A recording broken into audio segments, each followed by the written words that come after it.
अस्सलाम वालेकुम एवरीवन, मैं हूं मोहम्मद तलहा। आप लोग देख रहे हैं तलाश फैस एकेडमी। आज हम लोग फर्स्ट ईयर केमिस्ट्री के एमसीक्यूज़ की प्रैक्टिस करने वाले हैं और बारी है गवर्नमेंट दिल्ली कॉलेज का जो प्रीलियम पेपर है 2022 का, उसके एमसीक्यूज़ को सॉल्व करने की। तो बहुत ही अच्छे एमसीक्यूज़ 33 मार्क्स के इस पेपर के अंदर हैं। तो चलिए शुरू करते हैं। Question number 1, this is the unit of K S P for a reaction. एक रिएक्शन है PbL2 और ये आ गया Pb और 2 पॉजिटिव है और 2 जो है वो आइन है आयोडीन की। ठीक है, अब यहाँ पर एक बात कंफर्म है, यहाँ पर जो है वो आपको तीन जो है वो मॉलिक्यूल्स नजर आ रहे हैं। यहाँ पे 3 मोल्स नजर आ रहे हैं, एक हो गया लेड का और 2 हो गए आयोडीन के। अब जो बेसिकली फॉर्मूला होता है ना KSP, जब हम कैलकुलेट करते हैं तो हम करते हैं मोल पर डीएम क्यूब में। ठीक है ना, मोल पर डीएम क्यूब में करते हैं। ठीक है ना, 3 होने की वजह से क्या हो जाएगा, 3 होने की वजह से ये होगा कि इस तरीके से मल्टीप्लाई होगा ये मोल पर डीएम क्यूब, फिर मल्टीप्लाई होगा मोल पर डीएम क्यूब। ठीक है ना, एक्चुअल यूनिट तो यही है। तो जब इन तीनों को मल्टीप्लाई कराएंगे तो बेसिस सेम पावर्स ऐड हो जाएंगी, मोल हो जाएगा क्यूब और डीएम हो जाएगा पावर 9। तो ये हो जाएगा करेक्ट आंसर, मोल क्यूब पर DM9। Question number 2, this reaction है जीरो ऑर्डर। इसमें से कौन सा रिएक्शन है जो जीरो ऑर्डर है? जीरो ऑर्डर रिएक्शन वो रिएक्शन है जो कि रिएक्टेंट की कंसंट्रेशन पर डिपेंड नहीं करते और वो होते हैं फोटो इलेक्ट्रिक रिएक्शन। जितने भी होते हैं जो फोटोकेमिकल रिएक्शंस होते हैं, जैसे कि फोटोसिंथेसिस है जो कि लाइट की वजह से होता है, तो ऐसे रिएक्शंस का जो ऑर्डर होता है जीरो ऑर्डर होता है। Question number 3, this contain 4 significant figure. किसके 4 सिग्निफिकेंट फिगर हैं? यहाँ पर ये जो सारे के सारे जीरोज आ रहे हैं लेफ्ट साइड पर आ रहे हैं, सिग्निफिकेंट नहीं है, सिर्फ 5 सिग्निफिकेंट है। इसका मतलब यहाँ पर 1 सिग्निफिकेंट फिगर है। यहाँ पर देखा जाए तो 5 सिग्निफिकेंट है और डेसिमल के बाद जो तीनों डिजिट्स हैं ये सिग्निफिकेंट है, यहाँ पर 4 है। तो बेसिकली करेक्ट आंसर यही होगा। लेकिन यहाँ पर देख लो पॉइंट नहीं लगा हुआ, तो राइट साइड वाले जीरो सिग्निफिकेंट नहीं होते, सिर्फ 5 सिग्निफिकेंट है, एक सिग्निफिकेंट फिगर है। और एक्सपोनेंट सिग्निफिकेंट नहीं होते, सिर्फ यहाँ पर 5 सिग्निफिकेंट फिगर है, यानी कि एक सिग्निफिकेंट फिगर है। Question number 4, the volume occupied by 8 gram of oxygen at STPS। अब वॉल्यूम कितना ऑक्यूपाई करता है वो बेसिकली डिपेंड करेगा कि इसकी कितने नंबर ऑफ मोल्स हैं ऑक्सीजन के। नंबर ऑफ मोल्स निकालने के लिए हमें क्या करना पड़ता है, mass divide by molecular mass. 8 gram oxygen है डिवाइडेड बाय, और ऑक्सीजन का कितना होता है 16 और 16 32, ये हो जाएगा हमारे पास कितना 8 1 जार 8, 8 4 जार 32, 1/4 ये आ गया 1/4। ठीक है, 1/4 का मतलब क्या हो गया, 1/4 का मतलब हो गया 0.25। तो एक जो मोल होता है वो स्पेस ऑक्यूपाई करता है 22.4। तो हमें क्या करना है, 22.4 को मल्टीप्लाई करना है 0.25 से या डिवाइड बाय 4 करना है, एक ही बात है। तो हमारे पास कितना आंसर आ जाएगा, हमारे पास आंसर आ जाएगा 5.6 DMQ। ठीक है, तो ये वॉल्यूम ऑक्यूपाई करेगा oxygen. Number 5, stoichiometry deals with this reaction, reversible, irreversible, combustion या बोथ। तो इरिवर्सिबल रिएक्शंस जो होते हैं जो कि एक डायरेक्शन में फॉरवर्ड होते हैं और कंप्लीटली जो अजम्पशन है वो भी ये कि कंप्लीटली जो रिएक्टेंट है वो कन्वर्ट हो जाते हैं प्रोडक्ट्स के अंदर, तो इस वजह से उसको हम अप्लाई करते हैं इन इरिवर्सिबल रिएक्शन जो कि रिवर्स नहीं होते। Question number 6, this sample contain same number of moles. किसमें सेम नंबर ऑफ मोल्स हैं इन सारे ऑप्शंस के अंदर? तो 4 ग्राम हाइड्रोजन का होता है एटॉमिक मास 2। ठीक है, और 4 ग्राम है तो ये कितने मोल हो गए, ये हो गए हमारे पास 2 मोल्स। ठीक है, ये 2 मोल्स हो गए। ये कितने हो गए, हीलियम, हीलियम का जो एटॉमिक मास है वो होता है 4। ठीक है, तो 2 डिवाइड बाय 4 ही हो जाएगा 0.5 मोल। ठीक है, अच्छा जी यहाँ पर आ जाओ, हाइड्रोजन के 4 मोल हो गए, 4 मोल का मतलब हो गया सॉरी 4 ग्राम का मतलब हो गया 2 मोल, और हीलियम के 4 ग्राम का मतलब हो गया कितने मोल, ये हो गया 1 मोल, क्योंकि हीलियम का एटॉमिक मास जो है वो 4 होता है। ठीक है, ये दोनों तो बराबर नहीं आ रहे। यहाँ से हाइड्रोजन 2 हो गए तो ये हो गया 1 मोल ऑफ हाइड्रोजन, और हीलियम के हो गया कितना, एटॉमिक मास 4 होता है तो इसका भी हो गया 1 मोल। तो करेक्ट आंसर तो यही वाला होगा, बट इसको भी चेक कर लेते हैं। 2 ग्राम ऑफ हाइड्रोजन का मतलब हो गया 1 मोल। ठीक है, और 2 ग्राम हीलियम का मतलब हो गया इसका आधा मोल, तो करेक्ट आंसर दूसरा वाला ही था। Question number 7, gram mole molecular weight of H2SO4। H2SO4 का ग्राम मॉलिक्यूलर वेट कितना होगा? हाइड्रोजन का हो गया 2 प्लस, सल्फर का हो गया कितना 32 प्लस, ऑक्सीजन का हो गया 16।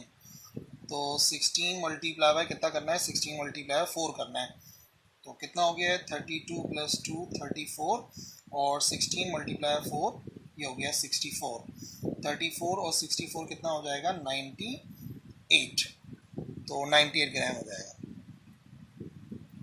Number 8, the internal resistance of liquid to flow is called, जो इंटरनल रेजिस्टेंस होती है लिक्विड की जो कि उसके बहने में रुकावट होती है उसे विस्कोसिटी कहा जाता है। 1 एटमॉस्फेयर बराबर होता है 760 मिलीमीटर ऑफ मर्करी, या तो आप कह लें 760 मिलीमीटर ऑफ मर्करी, या होता है 76 सेंटीमीटर ऑफ मर्करी। तो ये मत लिख देना गलती से ये 760 सेंटीमीटर ऑफ मर्करी, वो सेंटीमीटर यूनिट नहीं है, मिलीमीटर है। इन centimetre it is 76 centimetre of mercury. Number 10, this gas diffuses at the fastest rate, वो गैस जिसका जो मॉलिक्यूलर मास है वो सबसे कम होगा वो बहुत तेज़ी से डिफ्यूज़ होगी। तो हम सबको कैलकुलेट कर लेते हैं। यहाँ पे तो वैसे बहुत ही आसान से हीलियम नज़र आ रहा है, लेकिन चलो बाकियों को कैलकुलेट कर लेते हैं। कार्बन का हो गया 12 और 4 ये कितना हो गया, ये हो गया 16। सल्फर का कितना हो गया, सल्फर का हो गया 32, और ऑक्सीजन के भी 2 ऑक्सीजन है 32, तो ये हो गया 64। हीलियम का एटॉमिक मास होता है बराबर 4 के, और ऑक्सीजन का होता है कितना 16 और 16 ये हो जाएगा 32। जिसका एटॉमिक मास सबसे कम, जिसका मॉलिक्यूलर मास सबसे कम, वही गैस सबसे ज़्यादा तेज़ी के साथ डिफ्यूज होती है। Question number 11, pressure is mass per unit volume, mass per unit area, force per unit area, force per unit volume. Pressure बराबर होता है फोर्स पर यूनिट एरिया के। Number 12, NaF and MgO show, NaF और जो MgO होते हैं वो show करते हैं आइसोमॉर्फिज्म। बहुत ही कॉमन मल्टीपल चॉइस क्वेश्चन है। Number 13, puncture of tyre tube is an example of, क्या होता है जब टायर जो है वो ट्यूब में पंचर हो जाता है, ठीक है, बड़ी परेशानी होती है, लेकिन होता क्या है बेसिकली, कंडेंसेशन होती है, डिफ्यूजन होती है, फ्यूजन होती है, एवापोरेशन होती है। कुछ वहाँ पे एवापोरेट नहीं होता, लिक्विड कन्वर्ट नहीं होता, ठीक है, वेपर्स के अंदर, और कंडेंसेशन भी नहीं होती, ठंडा भी नहीं होता वहाँ पर कोई लिक्विड, ठंडा भी नहीं होता लिक्विड, सॉरी गैस कंडेंस होकर लिक्विड भी नहीं बनती है, बल्कि होता ये है कि एक छोटा सा सुराख होता है माइक्रोस्कोपिक, जिसमें से जो है वो गैस रिलीज होती है। सो जो टायर ट्यूब पंचर होती है वो एग्जाम्पल होती है इफ्यूजन का। इफ्यूजन के अंदर जो छोटा सा होल होता है, टाइनी होल, उससे अगर कोई गैस निकलती है तो उसको इफ्यूजन कहते हैं। Number 14, this is the unit of viscosity, कौन सा यूनिट है विस्कोसिटी का, पॉइज, पाउंड, न्यूटन, ग्राम। पॉइज है बेसिकली विस्कोसिटी का यूनिट, पाउंड जो है वो फोर्स का यूनिट है, न्यूटन फोर्स का यूनिट है, ग्राम मास का यूनिट है। Number 15, the boiling point of liquid is directly proportional to, जो बॉइलिंग पॉइंट होता है लिक्विड का वो डायरेक्टली डिपेंड करता है height from the sea level, यानी हाइट जितनी बढ़ती है प्रेशर बॉइलिंग पॉइंट उतना कम हो जाता है, सही ना, हाइट जितनी बढ़ती है बॉइलिंग पॉइंट उतना कम हो जाता है, तो ये बात तो गलत हो जाएगी। टेम्परेचर, सरफेस एरिया नहीं, एटमॉस्फेरिक प्रेशर, एटमॉस्फेरिक प्रेशर जितना ज़्यादा होता है उतना ही बॉइलिंग पॉइंट बढ़ता रहता है, और जैसे जैसे हम ऊपर की तरफ जाते रहते हैं प्रेशर कम होता रहता है, तो बॉइलिंग पॉइंट भी ऊपर जाते थे क्या होता रहेगा, ठीक है ना, ऊपर जाते थे प्रेशर कम होता रहेगा तो बॉइलिंग पॉइंट भी कम हो जाता है।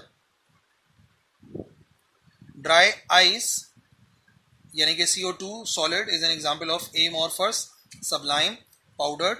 वैसे आपको बताओ एमॉर्फस सॉलिड तो नहीं है, ठीक है ना, ये होता है हमारे पास मॉलिक्यूलर क्रिस्टल होता है, लेकिन क्रिस्टल तो ऑप्शन में लिखा नहीं है, पाउडर भी नहीं होता, सुपर कूल लिक्विड भी नहीं होता लाइक गिलास। ये एक सब्लाइम सॉलिड होता है जो कि जिसमें बेसिकली सब्लिमेशन होती है। सब्लिमेशन क्या है, जिसमें लिक्विड वाली स्टेट मौजूद ही ना रहे। ये जो ड्राई आइस होती है ना, सॉलिड CO2, ये गैस और सॉलिड में कन्वर्ट हो जाती है, मतलब गैस से डायरेक्ट सॉलिड बनती है, लिक्विड स्टेट में आती नहीं है, और इस प्रोसेस को सब्लिमेशन कहते हैं, और एक ऐसे सॉलिड को सब्लाइम सॉलिड कहा जाता है। Question number 17, this is also known as protonic bridge, इसको प्रोटोनिक ब्रिज कहते हैं, हाइड्रोजन बॉन्ड को प्रोटोनिक ब्रिज भी कहा जाता है, ये भी बड़ा कॉमन है multiple choice question. This involves SP overlapping of atomic orbitals, किसमें S और P ओवरलैपिंग होती है, HF के अंदर जो है वो SP ओवरलैपिंग होती है, एक S मॉलिक्यूल होता है 1S होता है, और 2P मॉलिक्यूल जो है उसके साथ ओवरलैपिंग होती है, तब जाके हमारे पास SP और ये बन जाता है HF। Question number 19, this is SI unit of dipole movement. अब डायपोल मूवमेंट का यूनिट तो dBi होता है, लेकिन आजकल SI यूनिट्स यूज होते हैं, और SI यूनिट जो है वो कूलम इनटू मीटर होता है, जिसकी कन्वर्जन भी है वो आपने याद रखनी है। Number 20, this one of the following is equal to 1 calorie, कौन सा 1 कैलोरी के बराबर होता है, 1 कैलोरी बराबर होता है 4.184 जूल्स के, और 1 किलो कैलोरी जो है वो बराबर होता है 4184 जूल्स के। Number 21, this is non polar compound. इसमें से कौन सा कंपाउंड जो है वो नॉन पोलर है? HCl पोलर होता है, H2O पोलर होता है, मीथेन जो है वो नॉन पोलर है, और CaCl3 भी पोलर होता है।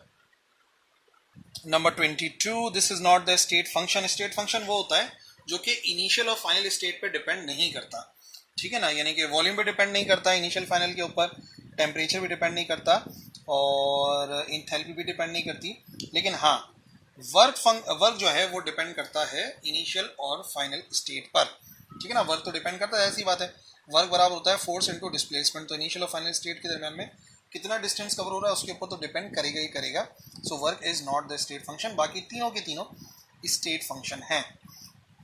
Number 23, this reaction has Kp is equal to Kc, और ऑप्शन के अंदर volume of product is greater than volume of reactant, volume of product is देखो इसमें मैं आपको एक बात बताऊं, ये जो भी ऑप्शन दिए हैं बहरहाल Kp Kc के बराबर तभी होता है जब वॉल्यूम ऑफ प्रोडक्ट बराबर होता है वॉल्यूम ऑफ रिएक्टेंट के। जब ये दोनों बराबर होते हैं तब Kc Kp के बराबर होता है। नंबर ऑफ मोल्स रिएक्टेंट के बराबर होने चाहिए number of moles of product के, ठीक है जी, ये बात है। और बाकी जितने ऑप्शन है देखो, दो मुख्तलिफ चीज़ों को हम कंपेयर नहीं कर सकते। डेंसिटी वॉल्यूम से ज़्यादा कैसे हो सकती है, डेंसिटी वॉल्यूम से कम कैसे, मतलब हम दो चीज़ों को कंपेयर कैसे कर सकते हैं। ये डेंसिटी एक अलग चीज़ है, वॉल्यूम एक अलग चीज़ है। शुरू के दो ऑप्शन जो है ये लॉजिकल नज़र आते हैं कि वॉल्यूम ऑफ प्रोडक्ट जो है वो लेस देन है वॉल्यूम ऑफ रिएक्टेंट, तो वॉल्यूम को वॉल्यूम से कंपेयर कर सकते हैं, वॉल्यूम को डेंसिटी से कंपेयर नहीं कर सकते। इस बात को अपने जहन में रखना है। नंबर 24, Kc और K initial of the reactions are, अच्छा ये Kc की वैल्यू है और ये K इनिशियल की वैल्यू है, और K इनिशियल की वैल्यू जो है ना, यहाँ पर K इनिशियल की वैल्यू जो है वो छोटी आ रही है Kc की वैल्यू से। तो जब तक K इनिशियल की वैल्यू छोटी रहती है वैसे रिएक्शन जो है वो फॉरवर्ड डायरेक्शन में आगे बढ़ता रहता है Kc की तरफ, और अगर Kc ज़्यादा होता तो फिर वो बैकवर्ड डायरेक्शन में जाता। Question number 25, for a reaction Kc is equal to 10 raise to the power 55, बहुत बड़ी वैल्यू है, और जब बहुत बड़ी वैल्यू है तो इसका मतलब ऑलमोस्ट फॉरवर्ड डायरेक्शन कंप्लीट हो चुका है, और जो रिएक्टेंट है वो अनस्टेबल है, ठीक है ना। इतनी बड़ी वैल्यू होती है तो रिएक्शन अनस्टेबल होता है, छोटी होती तो भी स्टेबल होता। Number 26, this salt undergoes hydration, कौन सा सॉल्ट है सॉरी, जो हाइड्रेशन करता है ये है copper sulphate. Question number 27, this is the oxidation number of all elements in their free state. जब भी कोई भी एलिमेंट अपनी फ्री स्टेट में होते हैं, ना उन्होंने इलेक्ट्रॉन दिया है ना लिया है, तो उनके ऊपर कोई भी ऑक्सीडेशन नंबर नहीं आता, तो इसका मतलब उनका ऑक्सीडेशन नंबर बराबर होता है 0 के। Phenolphthalein is a weak acid, phenolphthalein एक वीक एसिड का नाम है। अच्छा जी, question number 29, colligative properties depend upon, जो कॉलिगेटिव प्रॉपर्टीज होती हैं वो डिपेंड करती है nature of solution, nature of solvent, nature of solute, या नंबर ऑफ पार्टिकल्स या number of moles of solute. तो number of particles is the correct answer. Question number 30, this quantum number differentiate the two electron in the same orbital. एक ही orbital के अंदर दो electron होते हैं तो हम कैसे डिफरेंशिएट कर सकते हैं दोनों के दरमियान में, तो याद रखिए उनकी स्पिन जो है वो अपोजिट डायरेक्शन में होती है। बाकी प्रिंसिपल क्वांटम नंबर सेम है, एजीमुथल सेम है, मैग्नेटिक सेम है, सिर्फ जो फर्क आता है वो स्पिन में आता है, स्पिन क्वांटम नंबर में। Question 31, Balmer series of hydrogen spectrum were discovered observe in this region, किस रीजन में पाए जाते हैं? तो देखो ये सब याद कर लिया करो, लेमन, बेलमर, पैशन, ब्रैकेट और पॉलीफर्न सीरीज। ये लाई करता है अल्ट्रावायलेट रीजन में, बेलमर लाई करता है विजिबल रीजन में, और ये तीनों के तीनों लाई करते हैं इंफ्रा रेड रीजन के अंदर। इन सब का याद कर लो ताकि किसी के पूछें तो आपको पता हो। अब यहाँ पर बात हो रही है बेलमर सीरीज की, तो बेलमर सीरीज को ऑब्जर्व किया जाता है in the visible spectrum. Question 32, neutron was discovered by Chadwick by the experiment of, कौन सा एक्सपेरिमेंट किया था उन्होंने? बेसिकली उन्होंने आर्टिफिशियल रेडियो एक्टिविटी करी थी। आर्टिफिशियल रेडियो एक्टिविटी कैसे करी थी? बेरिलियम के ऊपर जो है वो बम्बार्टमेंट करी थी अल्फा पार्टिकल की। तो ये जो हुई थी रेडियो एक्टिविटी, ये नेचुरल नहीं थी बल्कि ये कहलाती है artificial radio activity. Question number 33, last, this is the radius of second orbit of hydrogen atom. तो जो फॉर्मूला होता है Rn इज इक्वल टू किसके बराबर होता है? ये बराबर होता है 0.53 इंटू, और यहाँ पर आ जाता है क्या चीज़, नंबर ऑफ ऑर्बिट के स्क्वायर। अब यहाँ पर नंबर ऑफ ऑर्बिट सेकंड हो रहा है तो 4 को मल्टीप्लाई कराएंगे 0.53 या 52 से, ये आंसर आ जाएगा 2.12 एंगस्ट्रॉम। तो 2.12 angstrom is the radius of second orbit of hydrogen atom. ठीक है जी, बाकी देख लेना इसका। अभी मैं ये सॉल्व नहीं करवा रहा सेक्शन बी और सी, लेकिन मेजॉरिटी क्वेश्चन आपको मिल जाएंगे चैनल के ऊपर, उनको जाके देखो, जो परेशानियों से पूछो। दैट्स ऑल, आज के लिए इतना काफ़ी है। आई होप ये एमसीक्यूज आपको बहुत हेल्प करेंगे पेपर के अंदर। अल्लाह हाफिज़।